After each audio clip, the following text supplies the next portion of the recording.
Amen. Palakpakan natin na tayo tumayo as we welcome the man of God. Amen. For today, palakpakan natin ating Pastor Alex Soplimo. Sige, tumayo na tayo. Tumayo. Manatili tayong nakatayo. Manalangin tayo. Panginoon, nagpapasalamat kami o Diyos sa umagang ito. Salamat, Panginoon, sa iyong biyaya. Kami ay nakakapagpatuloy, Panginoon, sa aming paglilingkod sa inyo, God. Alam namin, Panginoon, ang aming buhay dito sa mundong ito ay pansamantala lamang, o Diyos. Hallelujah. Darating din ng panahon, Panginoon. Hallelujah, na kami ay babalik sa iyo. Pero alam namin, o Diyos, na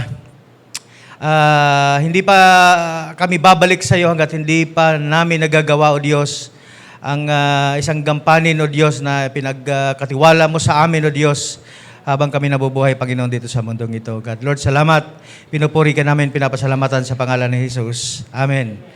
Amen. Makakaupo po tayo. Amen. Parang kukunti lang tayo. Amen. Sabihin mo sa katabi mo, magandang umaga. Amen. Magandang umaga sa lahat. Magandang umaga kay Nanay Marina. Amen. Meron tayong bisita.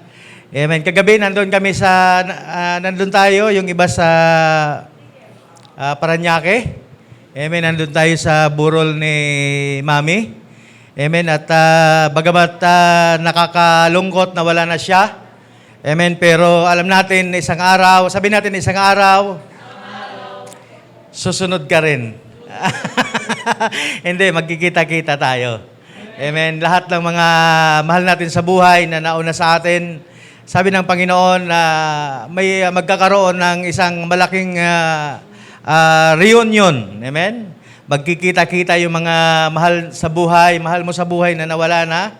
Amen. Yung tatay ko at ang nanay ko ay makikita ko na rin. Amen. Excited ba kayo?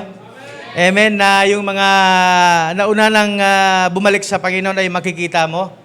Amen. Isa lang ang nakakatakot pag dumating yung kamatayan. Ano yung nakakatakot? Bakit tayo natatakot na dumating yung kamatayan sa atin? Ha? Di alam. Sabi ni sis, hindi alam kung saan ang pupuntahan. Totoo yan. Kasi kung alam mo talaga, hindi ka sigurado. Kung alam mo lang talaga kung saan ka pupunta, amen. At bakit hindi, di ba? Yung iba naman, hindi alam ang pupuntahan pero hindi siya kumbinsido kung totoo ba yung Biblia na binabasa niya, totoo ba na mayroong langit at may impyerno. Baka naman, pag namatay tayo, hindi pala totoo yung langit at impyerno. Tama ba? Malay mo, yung iba iniisip, history lang. Amen. Dahil nakikita lang parang ang history ng pagong at ang, Rimar? Ang kuneho. Di ba? Hindi natin hindi tayo kumbinsido na totoo ba ang langit at totoo ba na mayroong Diyos talaga. Amen. Kasi kung alam mo lang, sabi nga sa Biblia, doon ang lalakarin natin ay purong ginto. Sino may alahas dyan? Yung totoong alahas, ha? Marami kasi dyan sa kanto, parang totoong alahas, eh. Meron akong kilala, nagsusuot nun. Malapit sa akin. Hindi, doon sa langit, totoong ginto. Amen? Ang ginto, ang description sa Biblia, ang ginto doon, parang transparent siya. No? Hindi siya pike na ginto, purong ginto. Amen. Tsaka may yung mga batong mga mamahalin. Ano ba yung mga sinasabi sa Biblia, hindi natin natatandaan. Sa umagang ito, wala tayong ibang pag-uusapan kung hindi ang patungkol sa paghahayag ng salita ng Diyos. Ako naman, nagpapasalamat ako na ilinigay ako ng Panginoon. Sa totoo lang, dumarating talaga ang panahon na parang sobrang busy natin sa ginagawa natin, kailangan natin maghanap buhay. Parang dumarating ang panahon na parang sinasantabi natin ang lahat. Lahat tayo ay, sabi pa nga ni Joyce Ann kanina, lahat tayo ay dumadaan sa yung tinatamad tayo. Tama ba? May nagsasawa kasi nandito pa tayo sa lupa. Pero ngayong umaga, hayaan natin na maintindihan natin, amen, hayaan natin na mag-apoy muli. Amen? Yung pagkatawag sa atin ng Panginoon. Bakit ba talaga? Bakit ako tinawag ng Panginoon? Kasi alam mo, kung lahat tayo ay naiintindihan kung bakit tayo ay tinawag ng Panginoon. Sabi nga ni, napanood ko ng isang araw, ito yung walang paa at saka walang sino ba yan?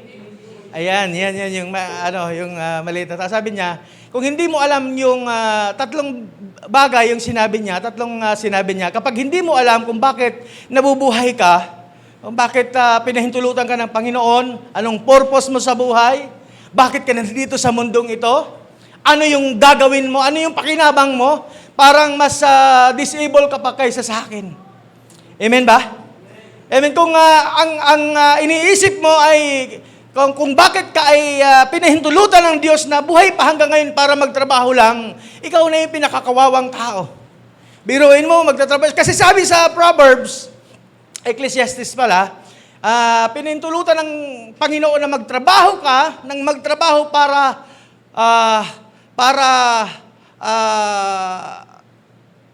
para pakinabangan lang ng ibang mga tao. Amen? Nabasa niyo na yon? Amen? Ipinahintulutan ito ang nakakalungkot na buhay, yung magtatrabaho tapos pag namatay ka, iba ang makikinabang. Di ba? Amen ba? Halos ang inuulam mo na lang, hindi ka na nga pumupunta sa Jollibee. Amen. Amen ba? Sa sobrang tipid, para makaipon, pero pag namatay ka, amen, iba pala ang makikinabang. Nagpagod ka, nag-overtime ka, hindi masama mag-overtime, pero kung ang purpose mo sa buhay, kung bakit ka nananatiling buhay ay para magtrabaho lamang, sabi nga nabubuhay tayo hindi para kumain, pero kumakain tayo para mabuhay. Meron bang pagkakaiba? Kung isa lang. Ibig sabihin, meron talagang purpose, meron tayong importanteng gagawin habang tayo ay nabubuhay. Yung verse natin, Mission 3:16, John 3, alam ko, John 3:16 yan, tama? Pwede ba natin i-recite ang John 3:16? Hindi, sabay-sabay tayo. 1, 2, 3, go.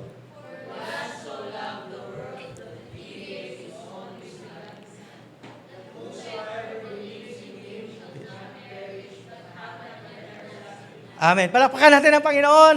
Amen. Magagaling ang mga bata. How about 1 John 3:16? Ha? 1 John 3:16 nandito. Sabay-sabay tayo. 1, 2, 3, go. Hereby perceive we with the love of God because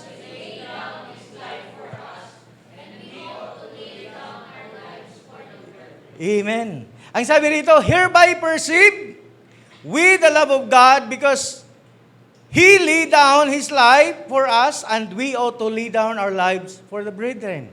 Amen? Sabi ng Tagalog, dito natin nakikilala ang tunay na pag-ibig.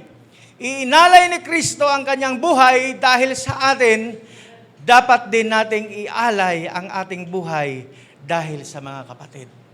Amen. Minsan pa natin palakpakan ng Panginoon. Amen. Dahil merong Diyos na nagbigay sa atin ng kasiguruhan, sabihin natin kasiguruhan. Amen. Na magkaroon tayo ng buhay na walang hanggan. Dapat ibigay na natin ang ating buhay. Amen. Ialay natin ang ating buhay dahil sa mga kapatid. Hindi ibig sabihin mga kapatid na tinanggap mo ang Panginoon bilang Panginoon na tagapagligtas, nagkaroon ng kanang buhay na walang hanggan, okay na. Amen? Amen? Okay yun, tinanggap mo ang Panginoon bilang Panginoon na tagapagligtas, pero meron tayong obligasyon. Sabi rito, dapat din nating ialay. Dapat din nating ialay ang ating buhay dahil sa mga kapatid. Amen? Isang responsibilidad, ang pagiging Kristiyano ay hindi lang tanggapin natin, matanggap natin ang Panginoon bilang Panginoon at tagapagligtas, meron tayong responsibilidad. Kasi kung hindi natin mauunawaan ito, okay lang sana. Tinanggap na natin. Kasi ang Panginoon, sabi nga ng iba, kapag tinanggap mo ang Panginoon bilang Panginoon at tagapagligtas, hindi na pwedeng mawala sa iyan. Sinong naniniwala sa inyo? Ha? Kahit magkasala ka pa? Ha?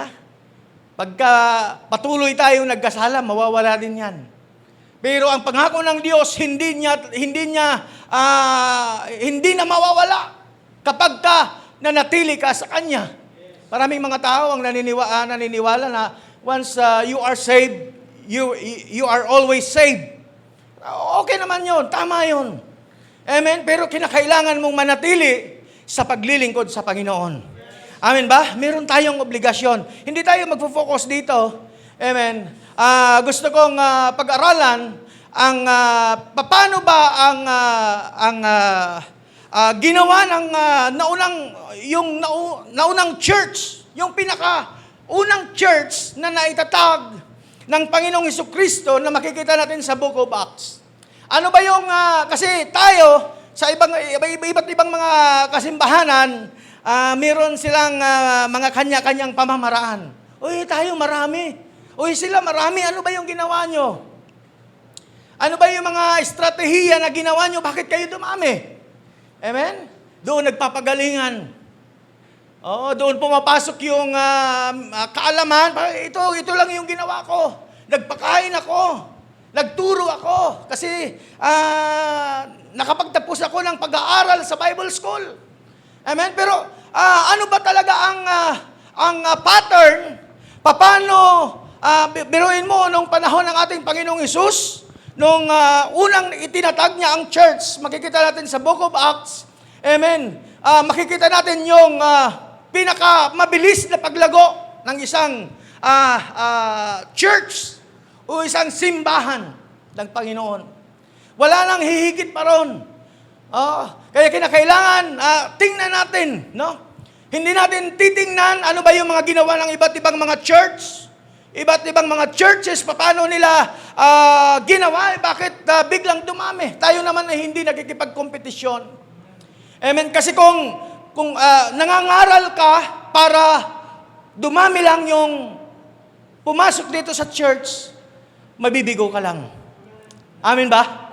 Paano kung halimbawa, nangangaral ka sa Ilocos, nandito yung church mo sa Paranaque. Paano yan? Tatamarin ka, di ba? Sasabihin natin, nagpagod lang ako. Ako yung nag-share nito. Ako yung nag-invite nito. Hindi naman pumasok sa church ko. Kaya tatamarin ka.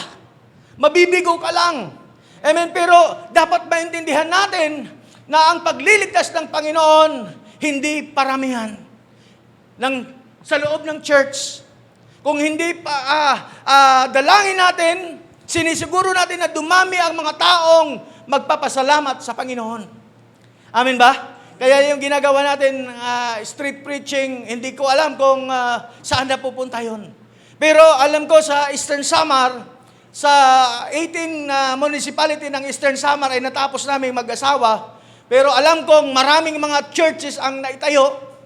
Amen. Sa isang partner pastor namin, amen, sa Eastern Samar, 4 na church ang naitayo niya. Amen. Sa mga lugar na pinupuntahan namin, pag merong nagre-response, nag-iiwan siya ng manggagawa. Amen. Nasaan ba ang credit natin? Sa atin ba? Hindi. Amen. Sa Jesus the Gospel Church ba napunta? Hindi. Amen. Pero alam natin, pagdating ng araw, magkikita-kita tayo. At sasabihin ng Panginoon, ito yung inaantay natin, sasabihin ng Panginoon, well done. Well done, my good and faithful servant. Amen. Talapakan natin ang Panginoon. Amen. Naalala ko lang yung buhay ni Dorcas. Si Dorcas, review ko lang, naalala niyo pa ba? Yung pre-preach natin dito, buhay ni Dorcas. Si Dorcas, hindi siya Bible teacher, hindi siya worship leader, pero yung ginamit niya ang kanyang talento sa tatahi. Amen, habang siya ay nabubuhay. Hindi niya sinabi na marami siyang natulungan, pero nung namatay siya, amen, nung bumalik siya sa Panginoon, habang nakaburol siya, maraming mga pumunta sa kanyang burol. Umiiyak, dala-dala yung mga damit na ibinigay ni Dorcas. Amen? Amen ba? Makikita natin pag nandun na tayo sa langit, kasi may rewarding sa langit. Sinong naniniwala? Baka yung reward ni Muhaira, grabe. Ha? Maraming belt si Muhaira, yung UFC. Amen ba? Amen ba? Kasi lahat ng ginagawa natin, amen, merong kaakibat na reward ang Panginoon. Amen ba?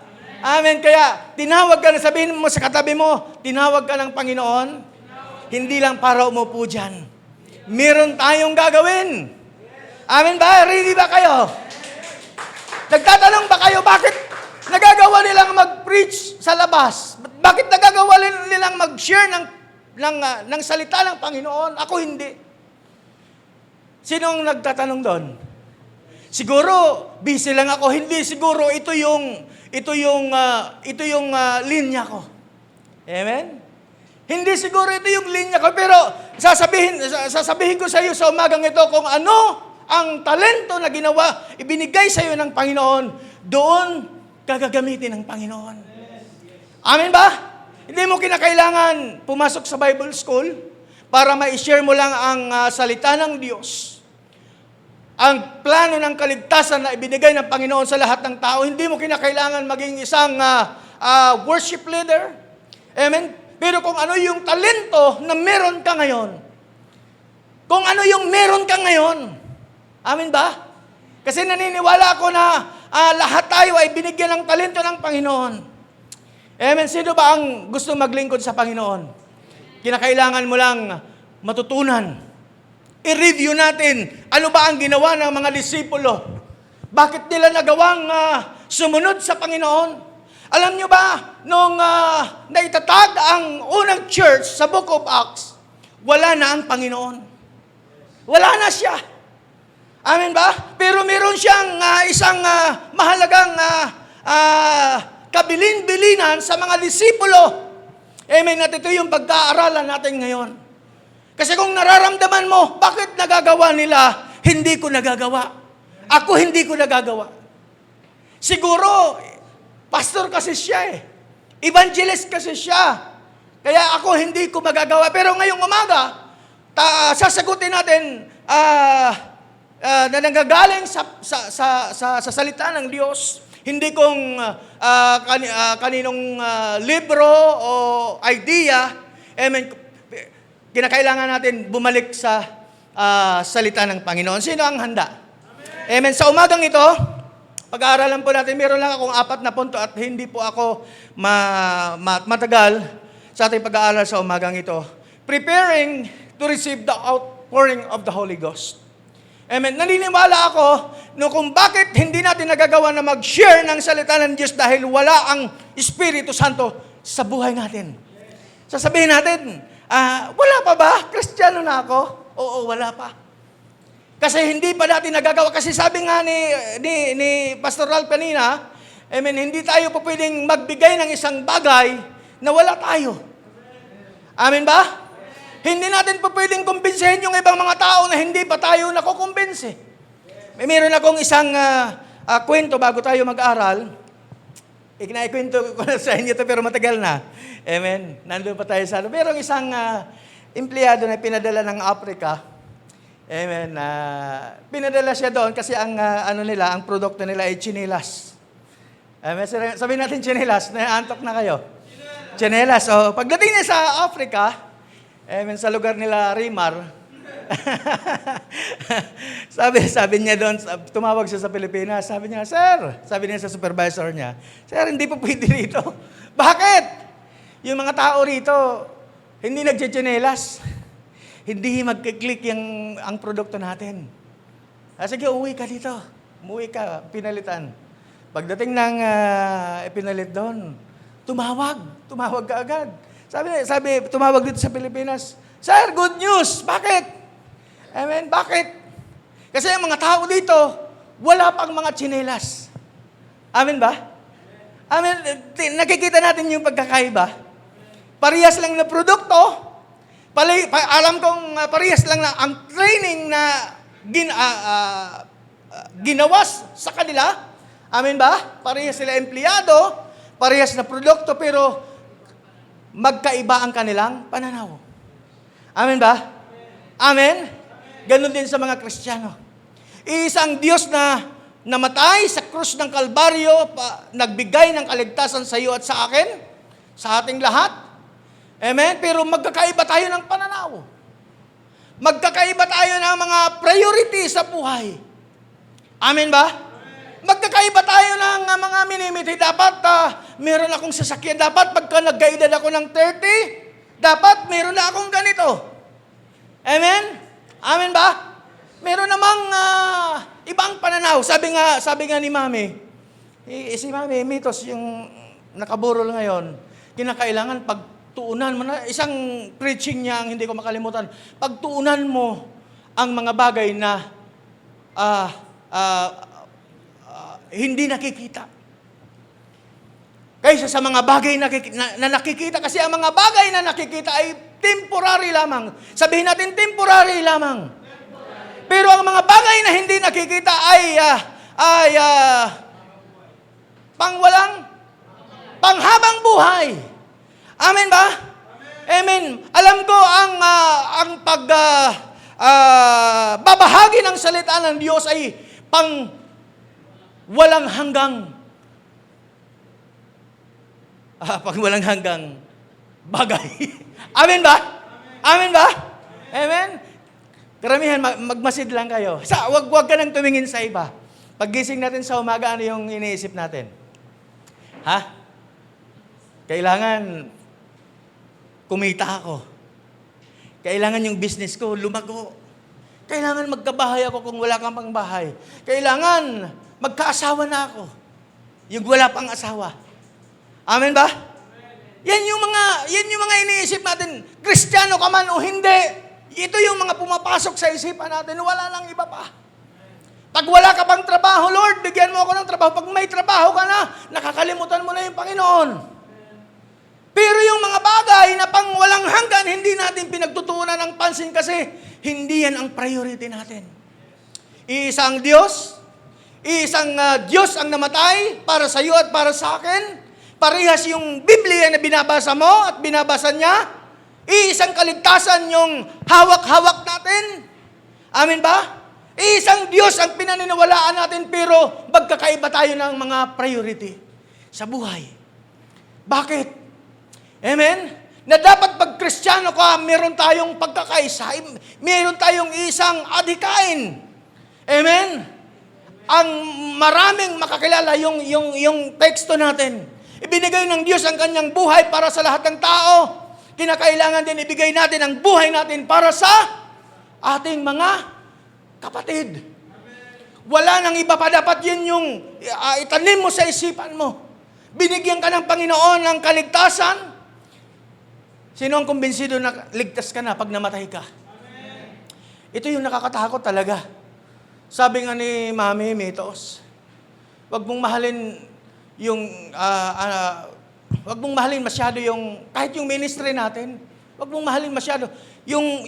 Pagtuunan mo rin ng pansin yung health natin. Amen ba? Kasi kapag nawala yan, pag nagkasakit tayo, hindi rin natin magagawa yung dapat nating gawin. Dapat, dito sa church, dapat magkaroon kayo ng programa na gano'n. Amen? Amen ba? Yung unang makakapagbawas ng 5 kilo, may 5 kilo. Amen ba? Amen. Kasi ito yung totoo, no? Tayo, mga Kristiyano tayo, pero pagka meron na tayong mga karamdaman, hindi na tayo makalakad, yung gaganong-ganong ka na pagka sino pag maniniwala sa iyo kapag ka di ba? Amen ba? Pagka hindi na tayo nagkakalakad, sinong maniniwala sa iyo na ang Diyos ay nagpapagaling? Kaya kinakailangan pag-ingatan mo ang katawan na ibinigay ng Panginoon. Ito ay templo ng Panginoon. Preparing to receive the outpouring of the Holy Spirit. Ito yung kinakailangan natin na iprepara natin ang ating mga sarili sa pagbuhos o pagdating ng Banal na Espiritu Santo. Kasi nininiwala tayo na kung bakit, isa lang ang dahilan, kung bakit hindi tayo nangangaral ng salita ng Diyos. Dahil ang Banal na Espiritu Santo ay wala pa sa atin. Amen? Wala pa. Amen? Kasi kung nandyan na, nagagawa natin ang lahat ng bagay na ito. Preparing to receive the outpouring of the Holy Spirit. Number 1. 4 lang to. Number 1. Sabay-sabay niyong basahin. 1, 2, 3, go.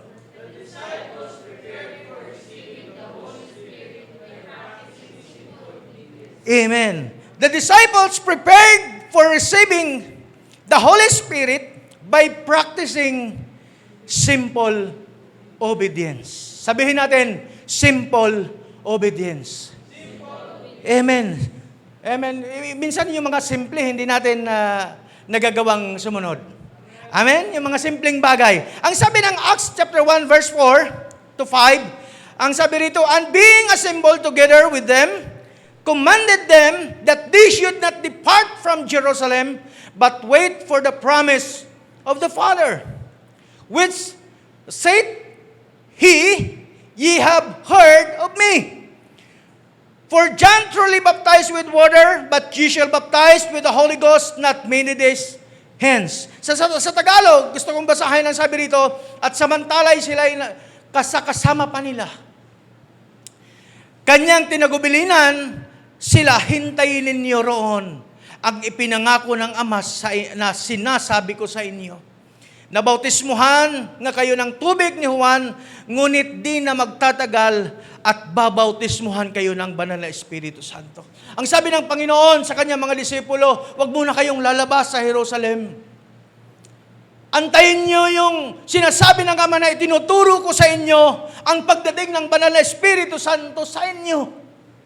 Ito yung simpleng kabilin-bilinan ng Panginoon. Wag muna kayong aalis. Amen. Ibig sabihin, maghintay kayo, antayin nyo yung pagdating ng Banal na Espiritu Santo dahil siya ang magbibigay ng kapangyarihan para humayo kayo at mangaral kayo ng salita ng Panginoon. Amen. Napaka-importante yung makinig sa simpleng instruction ng Panginoon. Bakit nga ba kinakailangan maghintay? Antayin natin ang Banal na Espiritu Santo. Ang sabi ng verse 12, then he returned they unto Jerusalem from the mount called Olive, which is from Jerusalem a Sabbath day's journey. And when they were come in, they went up into an upper room. An upper room where abode both Peter and James and John and Andrew, Philip and Thomas, Bartholomew, and Matthew, James the son of Alphaeus, and Simon Zelotes, and Judas the brother of James. This all continued with one accord in prayer and supplication with the woman and Mary, the mother of Jesus, and with his brethren. Amen. Ang sabi rito sa verse 12, ang mga apostol ay nagbalik sa Jerusalem. Ang sabi ng Panginoon, wag muna kayong aalis sa Jerusalem. Siguro yung iba nakaalis, pero sabi dito sa verse 12, ang mga apostol ay nagbalik sa Jerusalem. Pag sinabing nagbalik, siguro yung iba baka excited na mangaral ng salita ng Panginoon. Marami sa atin excited na mangaral ng salita ng Panginoon pero hindi nagtatagal. Sabihin natin, hindi nagtatagal. Oo. Excited sa una, pero kalaunan, wala na. Bakit? Walang banal na Espiritu Santo. Amen ba? Kaya kinakailangan natin ng banal na Espiritu Santo. At ang sabi rito, ang mga apostol ay nagbalik sa Jerusalem. At buhat sa bundok ng mga Olibo at halos 1 kilometro ang layo. At sila'y pumunta kasama ang mga disipulo ng Panginoon. Pumasok sila sa tinatawag na upper room. Amen. Dito, pinaniniwalaan na dito ginawa ng Panginoon yung Last Supper. Alam nyo ba itong room na ito? Amen. Itong upper room na tinatawag, maraming mga himala na ginawa ang Panginoon. Dito ipinangaral ng Panginoon ang maraming mga pangangaral ng Panginoon sa kanyang mga disipulo. Ang sabi ng Panginoon, mag-aantay muna kayo rito. Amen. Huwag muna kayong aalis. Amen. At ang sabi rito, lagi silang nagsasama-sama sa pananalangin. Ano yung ginawa nila sa upper room? Nanalangin. Kaya maraming mga Kristiyano ang hindi nagtatagal. Alam mo sa street preaching, pagka dumarating ang panahon na parang ako rin, o kami rin, amen, yung grupo namin, parang dumarating ang panahon na dumarating yung katamaran ba? Amen? Pero pag dumarating yung nararamdaman mo yung ganong nararamdaman mo, kinakailangan mong magbabad sa presensya ng Panginoon. Kinakailangan mong pumasok sa upper room na sinasabi ng Panginoon. Kinakailangan mo ng panahon ng pananalangin. Ito yung sinasabi ng Panginoon, wag muna kayong aalis. Kinakailangan nyong maranasan ang pagbaba ng banal na Espiritu ng Panginoon. Amen ba? Amen. Kaya ang sabi ng Panginoon, wag muna kayong aalis. Mga disipulo, masunurin sila. Amen? Amen ba? Sino ba ang nag-i-enjoy sa upper room? Amen? Sino pa ba ang may panahon sa pananalangin? At ang sabi rito, lagi silang, sa verse 14, lagi silang nagsasama-sama sa pananalangin kasama ang mga babae at si Maria ang ina ni Jesus. Gayon din ang mga kapatid ni Jesus. Amen? Amen ba? Amen. Maraming mga Kristiyano ang hindi inaantay ang paghubog ng Banal na Espiritu Santo na ando na sa ministry pero hindi talaga nararamdaman ang Banal na Espiritu Santo ng Panginoon. Kaya napaka-importante sa buhay natin bilang mga Kristiyano, kinakailangan nating matutunan ang sumunod. Amen? Practicing simple obedience na sinasabi ng Panginoon. Amen ba? Nandiyan pa ba kayo? Amen. Napaka-importante. Wag muna tayong aalis. Kaya maraming mga Kristiyano sa sobrang excited mangaral ng salita ng Diyos. Mayroon kayong nakilala na isang Kristiyano na mainit sa paglilingkod sa Panginoon. Saglit lang, isang araw lang, 2 araw, 1 linggo. Amen? Wala na. Hindi mo na narinig, hindi mo na nakita. Pero tingnan mo yung katabi mo, nandyan pa. Sila wala na. Kasi walang banal na Espiritu Santo. Pag walang banal na Espiritu Santo, hindi tayo makakatagal. Amen? Amen ba? Kasi walang kapangyarihan. Bakit nga ba kinakailangan natin ng banal na Espiritu Santo ng Panginoon? Una, kinakailangan nating sumunod. Kinakailangan natin matutong sumunod sa simpleng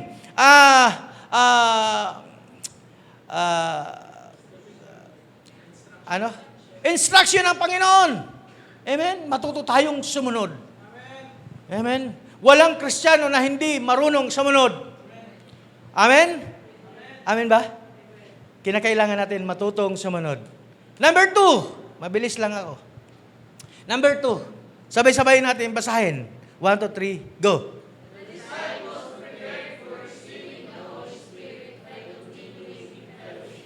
Amen. By continuing in fellowship. Gaano ba ka-importante ang fellowship?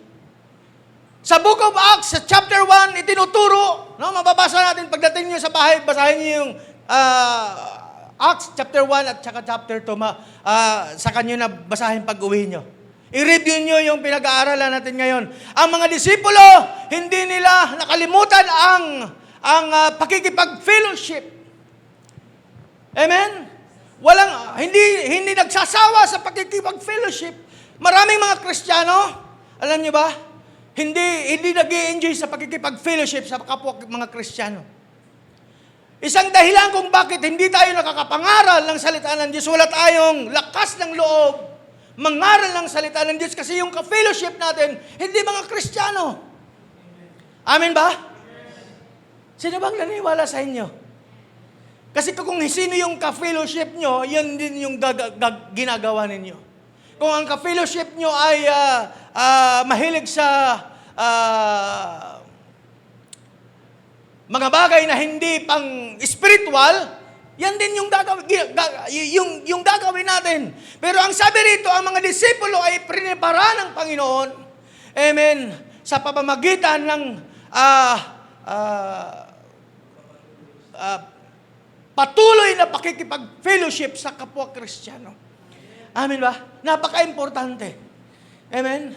Alam niyo ba kung pagmasdan niyo lang yung mga masigasig, mainit na mangaral ng salita ng Diyos, laging nakikipag-fellowship yan sa kapwa Kristiyano. Balikan natin yung Book of Acts. Ang sabi ng verse 14, "This all continued with one accord in prayer and supplication with the woman and Mary, the mother of Jesus, and with his brethren." 46, and they continuing daily. Sabihin natin daily. Araw-araw. Hindi lang isang beses sila araw-araw. Tayo, hindi nga araw-araw. Minsan once a week lang. Sila, they continued daily. Ang sabi rito, with one accord in the temple and breaking bread from house to house. Grabe. Nagko-communion sila. Nagme-merienda sila. Amen? Amen ba? Sila kasi ang communion nila iba. Kaya nga minsan sinaway sila ni Pablo, ang mga taga-Korinto. Pag nagko-communion sila, yung iba mga busog na, yung iba mga lasing na dahil ang communion nila ay eat all you can. Amen ba? Amen ba? Hindi lang yung skyflex yung isang gano'n, hindi. Amen. Dapat pala yung may palaman. Kasi sila, yun na yung ginagawa nila. Nag-fellowship sila, masaya. Nag-enjoy sila, hindi boring ang kanilang fellowship. They continuing daily with one accord in the temple. Sabihin natin, in the temple. Sa simbahan. Amen? Hindi kung saan-saan nakikipag-fellowship. Amen, okay lang naman kung outdoor fellowship, okay lang naman yon. And breaking bread from house to house, did eat their meat with gladness. Mayroon pang meat. Amen ba? Kaya kapag pupunta ka dito, magdala ka ng meat. Amen ba? Ay, sabi rito, did eat their meat with gladness and singleness of heart. Meron silang isang puso, meron silang pagkakaisa. Napipicture niyo sa isipan niyo kung paano sila mag-fellowship. Nagkikita-kita sila araw-araw. Amen. Nagkakainan sila, nagpi-fellowship sila. Amen. Hindi lang nagkakainan, pero nananalangin sila. Amen. Praising God, 47, praising God, and having favor with all the people. And the Lord added to the church daily such as should be saved. Ito yung ginawa nila. Nainganyo nila yung ibang mga tao. Amen. Nainganyo nila sa ginatong kapamaraanan. Nag-enjoy sila. Ibig sabihin, yung fellowship na ginagawa natin kinakailangan, maraming mga tao ang maingganyo. Amen. May pakita natin na sa paglilingkod natin sa Panginoon, nag-enjoy tayo.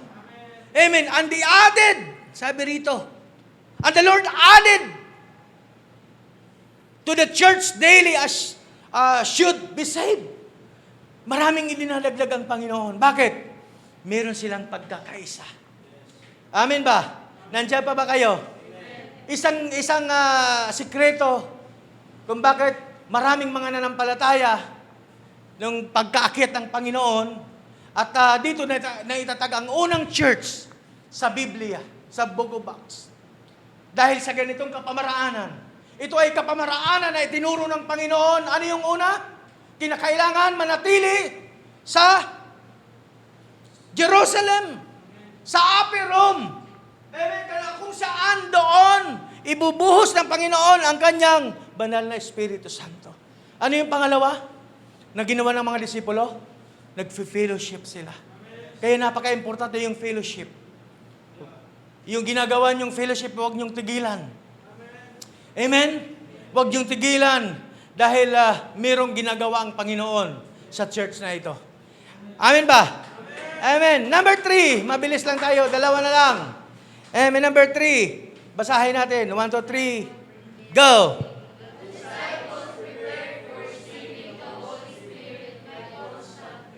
By constant prayer.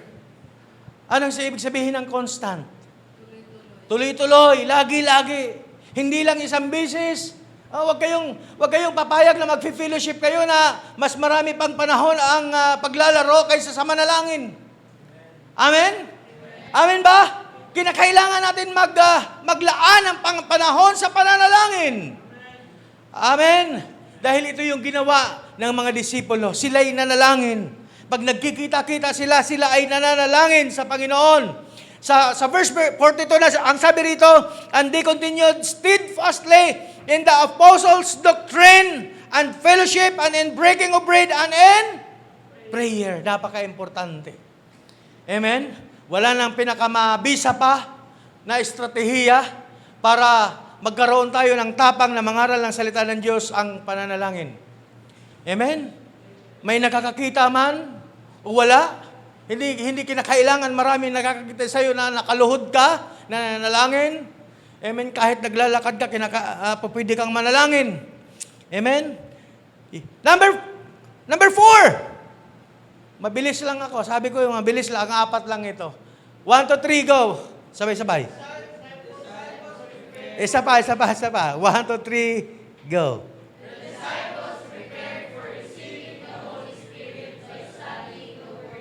Amen. The disciples prepared for receiving the Holy Spirit by studying the Word of God.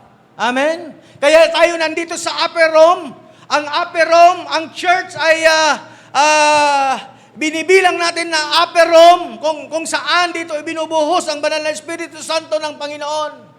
Hindi lang tayo nagfe-fellowship dito, hindi lang tayo nananalangin dito, kung hindi, naglalaan tayo ng panahon para mag-aral ng salita ng Panginoon.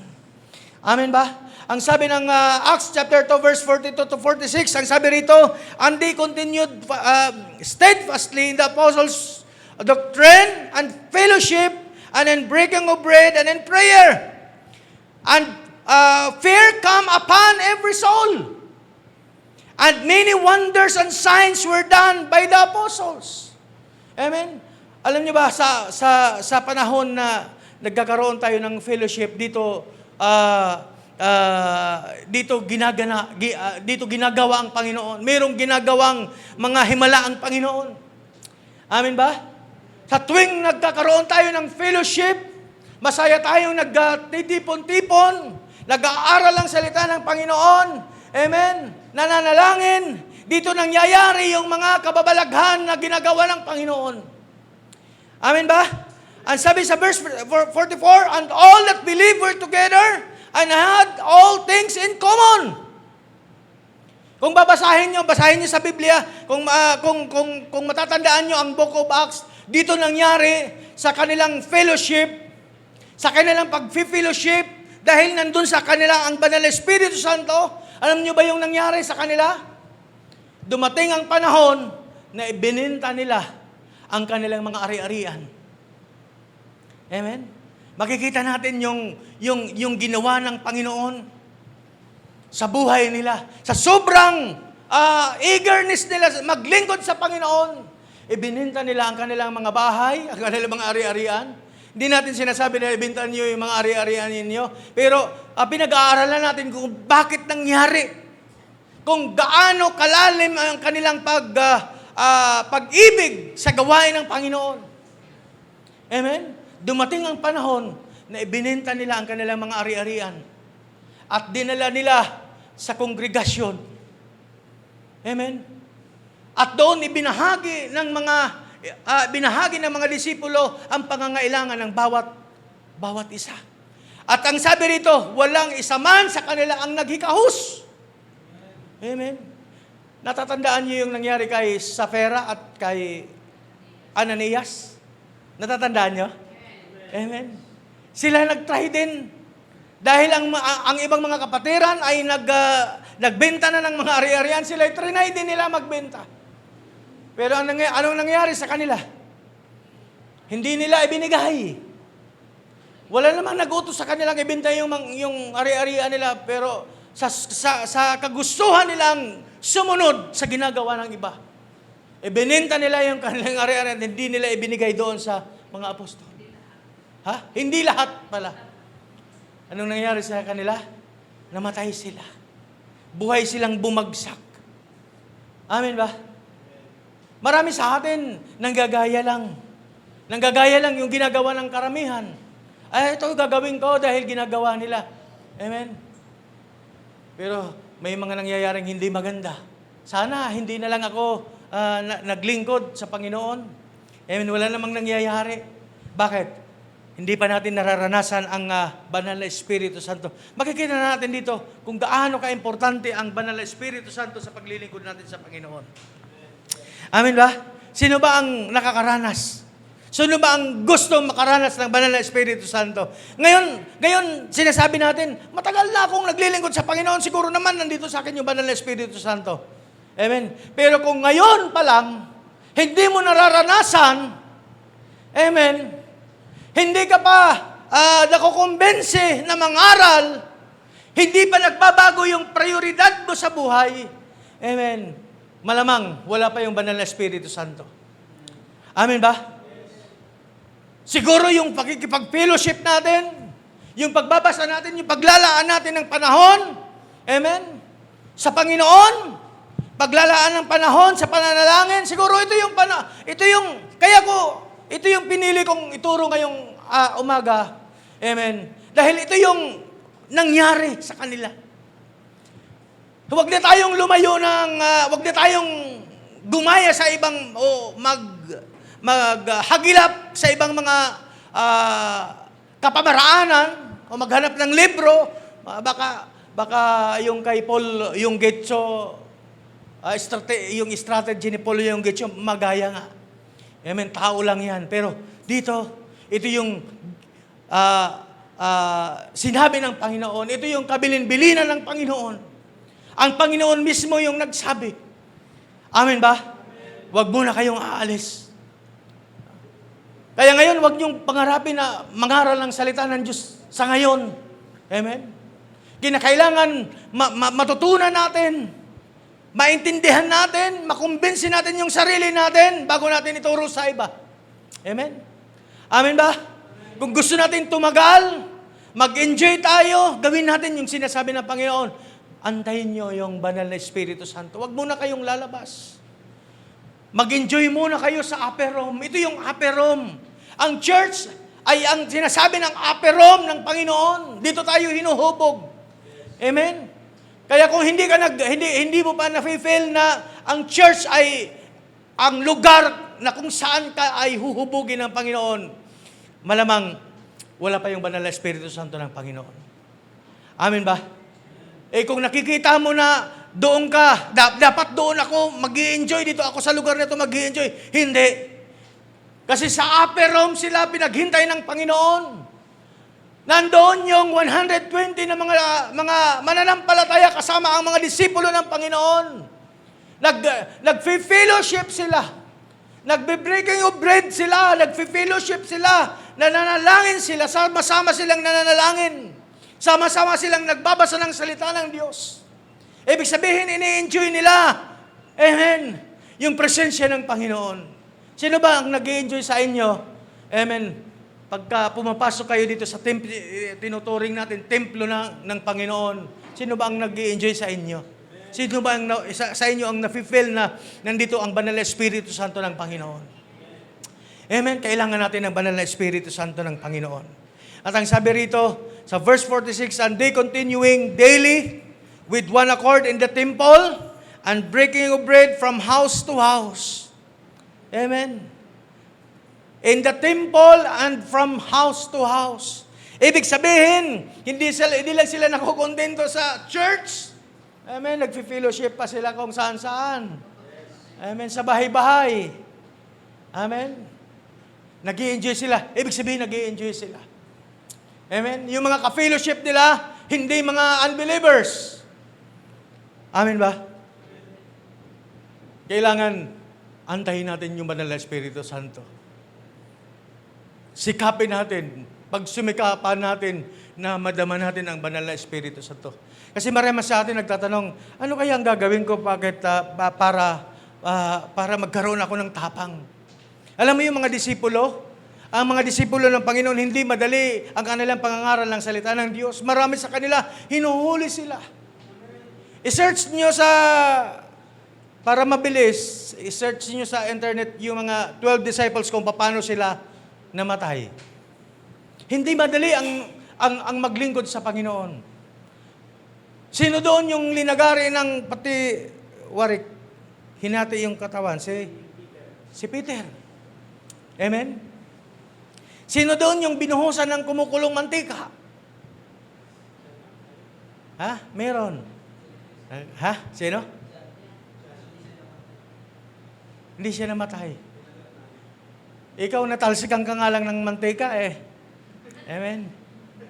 Meron akong pinanood, Chinese. Grabe.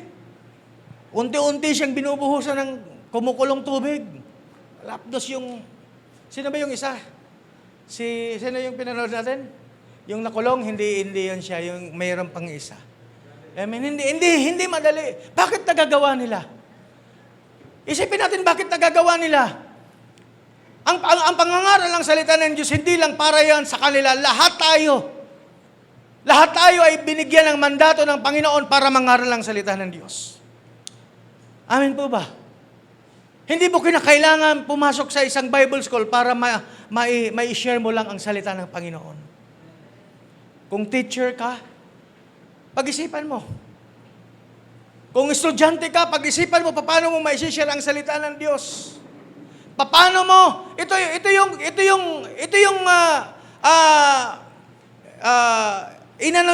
Inayos yung mindset ng mga disipulo. Paano nila may papaliwanag yung kamatayan ng Panginoon, tapos dumating ang panahon na nabuhay ang Panginoon para lamang bayaran ang kasalanan mo at kasalanan ko. Ito yung mensahe na gustong iparating ng mga disipulo, na merong Diyos na namatay sa krus ng Kalbaryo, binayaran niya ang ating mga kasalanan, at pagkalipas ng 3 araw, siya ay nabuhay. Amen? At siya ay bumalik sa Panginoon, sa kanyang Ama. Ito yung mensahe na gusto nilang, kaya nga atat silang lumabas ng Jerusalem. Wala nang iba pang mensahe. Amen? Makikita natin, kaakyat lang ng Panginoon. Ito yung bilin ng Panginoon. Huwag muna kayong aalis sa Jerusalem hanggat hindi nyo nararanasan, natatanggap ang Banal na Espiritu Santo na itinuturo, na sinasabi ng Ama na itinuturo ko sa inyo. Tapos maya-maya, nawala na ang Panginoon. Biruin mo yan. Ha? Yung sinusundan nila na Jesus Christ na Panginoon, bumalik na sa Ama. Ito yung kabilin-bilinan nila. Huwag muna kayong aalis. Ipangaral nyo ang kaligtasan na ginawa ng Panginoon. Ang plano ng kaligtasan na ginawa ng Panginoon sa buong. Ano yung Great Commission? Amen. Go, ye therefore, to all the nation, baptizing them in the name of the Father. Amen. Ito yung mandato ng Panginoon na ipangaral natin ang plano ng kaligtasan na ibinigay ng Panginoon. Wala nang iba pa. Amen? Amen ba? Ano yung bilin ng Panginoon? Antayin nyo ang pagdating ng Banal na Espiritu Santo. Ano yung ginawa nila? Kaya natin pinag-aralan na to. Ano yung ginawa nila habang sila ay nag-aantay sa Banal na Espiritu Santo? Alam nyo, mga kapatid, pag naghihintay tayo, ano yung mga nararamdaman natin? Teacher Marie, yung paghihintay mo, naiinip. Ano pa? Ha? Nagugutom. Maraming mga disturbo. Sa pag-aantay mo na mapapangasawa mo sa sobrang pagmamadali, napupunta ka sa iba. Amen? Yung kahit sino na lang, lalo na kapag magta-30 ka na, Lord, kahit sino na lang, okay na. Amen, meron daw magta-30 na. Hindi naman si Pastor Ralph yun. Sabi nun, Lord, kahit sino na lang, basta pagdating ko sa church, yung nakapulang damit, yun na yun. Pagdating niya doon sa church, mayroon nga nakapula, nasa harapan, nakatalikod. Amen. Siguro ito na Lord, nakapula. Nung humarap, hindi niya nagustuhan. Sabi naman niya, Lord, palabaro ka talaga. Amen ba? Sa paghihintay natin, nandun yung inip. Sabi ni sister, nandun yung naaaburido ka. Amen. Ito yung mga peligro sa naghihintay eh. Amen. Sa paghihintay mo, hindi mo na hinihintay yung kalooban ng Panginoon kung ano-anong ginagawa natin. Anong sabi ng Panginoon? Antayin nyo ang banal na Espiritu Santo na pinangako ng Ama na itinuturo ko sa inyo. Bago kayo lumabas. Ano yung ginawa nila? Habang hinihintay nila ang banal na Espiritu Santo? Amen? Yung pagdating ng Pentecostes, ano yung ginagawa nila? Nagfe-fellowship sila. Masaya silang nagfe-fellowship. Kasama nila ang mga Kristiyano. Amen? Nananalangin sila, sama-sama silang nananalangin. Sama-sama silang nag-aaral ng salita ng Diyos. Maraming mga Kristiyano, ito lang, sa totoo lang. Maraming mga Kristiyano ngayon, lalo yung mga kabataan, nangangaral ng salita ng Diyos, sobrang apoy. Nag-aapoy yung kalooban, nangangaral ng salita ng Diyos, naglilingkod ng salita ng Diyos, pero walang salita ng Panginoon. Amen? Hindi nagbabasa ng salita ng Diyos. Ano yung nangyayari? Isang araw lang, wala na. Amen? Naglilingkod lang sa Panginoon dahil nag-i-enjoy sa sayaw, sa music. Pero walang salita ng Panginoon, walang fellowship, walang pananalangin, hindi ka magtatagal. Amen ba? Hindi bababa ang banal na Espiritu Santo sa iyo. Amen? Pero pag ginawa natin to, amen, fellowship, amen, nag-i-enjoy tayo sa pagbabasa ng salita ng Diyos. Sino pa ba ang nag-i-enjoy sa pagbabasa ng salita ng Panginoon? Amen, pilitin natin. Habang naghihintay tayo, amen, huwag natin kalilimutan magbasa ng salita ng Diyos. Amen? Isipin natin yung mga bagay na pang walang hanggan. Amen? Yung pagkawala ni Mami, na marami akong lesson na nakuha. Amen? Alam niyo si Mami, grabe siya magpahalaga sabi ko nga, kagabi kay Pastor Abit, wala na tayong pwedeng makita katulad ni Mami na sobra yung pagpapahalaga niya sa ministry.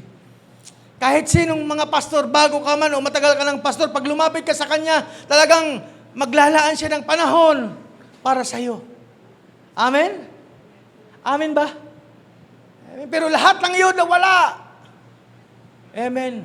Iiwanan natin lang lahat ng ito. Ilang church ang maitayo natin. Amen. Ilang ministry ang maitayo natin.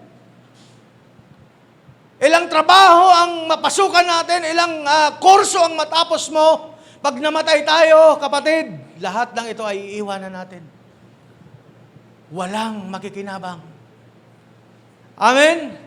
Amen ba? At ang problema, hindi natin alam kung kailan, ano yung mauuna ang pagbalik ng Panginoon o yung kamatayan. Kasi ang lahat ay hahantong sa kamatayan. Ang sabi ng Biblia, it is appointed unto men once to die, and after the judgment. Itinakda sa tao ang mamatay isang bisis lamang at ang pagkatapos ay ang paghuhukom. Amen ba? Ano yung, balik tayo sa teksto natin, mga kapatid? Balik tayo sa teksto natin. Anong sabi ron? Dito natin nakikilala ang tunay na pag-ibig. Iinalay ni Kristo ang kanyang buhay dahil sa atin, dapat din natin ialay ang ating buhay dahil sa mga kapatid. Amen? Sino naniniwalang ligtas na? Ligtas ka na. Amen. Hindi mo po pwedeng ipagsabihan sa iba ipagsabi sa iba na mayroong kaligtasan na inaalok ang Panginoon pag hindi mo nakumbinsi ang sarili mo na ligtas ka na. Amen? Amen ba? Hindi mo po pwedeng sabihin na mayroong Diyos na buhay, Diyos na totoo kapag hindi mo nararanasan na siya ay buhay at totoo. Amen? Amen ba? Hindi mo yan may pagsasabi na ang Diyos ay nagsusupply ng mga pangangailangan natin kapag hindi mo nararanasan na ang Diyos na buhay ay nagsupply talaga sa pangangailangan natin. Amen? Amen ba? At saan natin matatagpuan, saan tayo tuturuan ng Panginoon?